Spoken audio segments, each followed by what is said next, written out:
کیا کردار ادا کیا ہے اور آپ کے پوروجوں نے کیا کردار ادا کیا ہے.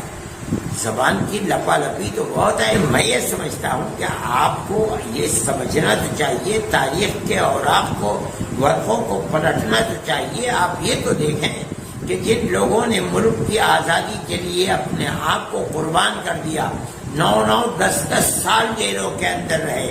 مولانا مدنی سہارنپور کی جیل میں رہے، مالٹا کی جیل میں رہے، مراد آباد کی جیل میں رہے، بریلی کی جیل میں رہے، نینی جیل الہ آباد میں رہے، سابرمتی جیل میں رہے، مولانا حفظ الرحمان جیلوں میں رہے. یہ سب کون تھے؟ کہ وہی تھے جن کو دارالعلوم دیوبند نے پیدا کیا تھا. آپ کوئی مثال پیش کریں، آپ یہ بتائیں کہ آپ نے کیا ملک کی آزادی کے لیے قربانی دی ہے. آزاد ملک آپ کو مل گیا اور آپ کو آگے بڑھا دیا گیا. آپ آگے بڑھ کر کے یہ بات کر رہے ہیں، مگر یہ بات حقیقت کے خلاف ہے. جمعیت علماء ہند، آپ نے یہ نہیں بتایا کہ طالبان کا رشتہ جمعیت علماء ہند سے کیا ہے. مولانا مدنی جمعیت علماء کے صدر تھے، تقریباً 10 سال انگریز کی جیل کے اندر رہے اور جمعیت علماء کے صدر. آج بھی جمعیت علماء کا ایک کردار ہے اور وہ یہ ہے کہ جمعیت علماء مذہب کی بنیاد پر 2 قومی نظریے کو نہیں مانتی. غلط ہے. اس ملک کے سب بسنے والے ایک ہی قوم ہیں. جمعیت علماء اس بنیاد کے اوپر جو کام کرتی ہے اس کام کے اندر ہندو مسلم کی کوئی تفریق نہیں ہوتی. ہم آج بھی کام کر رہے ہیں. ہم نے کیرلا کے اندر کام کیا. ایک مکان 4 لاکھ روپئے کا بنا ہے. ہم نے ان مکانوں کے اندر کچھ نہیں دیکھا. ہندو ہے تو اس کو مکان بنا کر کے دیا، عیسائی ہے تو اس کو مکان بنا کر کے دیا، مسلمان ہے تو اس کو مکان بنا کر کے دیا. ڈاکٹر صاحب محترم، آپ ثابت کریں کہ آپ نے پیڑت ہندوؤں کے لیے کام کیا ہے تو کئی مسلمان پیڑت مسلمانوں کے لیے کام کیا ہے. آپ نہیں پیش کر سکتے. ہم آج بھی کام کر رہے ہیں. آپ کا یہ بیان بمبئی کے لیے، ہم بمبئی کے اندر کام کر رہے ہیں، کوکن کے علاقے کے اندر. آپ نہیں سمجھتے ہیں ہم نے کتنا کام مسلمانوں کے لیے کیا ہے اور کتنا کام ہندوؤں کے لیے کیا ہے. ہمارے یہاں کوئی تفریق نہیں. ہم نے 33 مکان ہیں جن مکانوں کو ہمیں مکمل بنا کر کے دیا. میں آپ سے کہتا ہوں کہ اس کے اندر سے 15 مکان غیر مسلموں کے ہیں جن کے اندر ہم بنا کر دے رہے ہیں. اس کے اندر 1-2 مکان مرمت کے بھی ہیں، باقی ہم پورے مکان بنا کر کے دے رہے ہیں. ایک مکان کے اوپر خرچ 3.5 سے لے کر کے 4 لاکھ روپئے تک ہے. ہمارے نزدیک سب ایک قوم ہے، 2 قومیں نہیں ہیں. یہ آپ کا نظریہ ہے، ہمارا نظریہ تو ایک ہی ہے. یہ کام جمعیت علماء ہند کر رہی ہے. آپ یہ چاہتے ہیں کہ اس دروازے کو بند کیا جائے تو آپ یہ بتائیے کہ کام کرنے کا طریقہ کیا ہے. آپ مجھے یہ بتائیے اور آپ میڈیا کے اندر بولیے کہ آپ نے کتنے کام کیے ہیں جس کے اندر پریشان حال اور پیڑت ہندوؤں کی آپ نے مدد کی ہے تو مسلمانوں کی بھی مدد کی ہے. آپ بتائیں، پھر اس کے بعد کہیں کہ جمعیت علماء کے دروازے کو بند کر دیا جائے. میں یہ سمجھتا ہوں کہ آپ کو تاریخ پڑھنی چاہیے، سمجھنی چاہیے. سب کو ایک ہی لاٹھی سے نہیں یہاں کہا جا سکتا. آپ جو بات کہیں، آپ ایک ذمہ دار آدمی ہیں، اس کے بعد آپ یہ بات کہیں.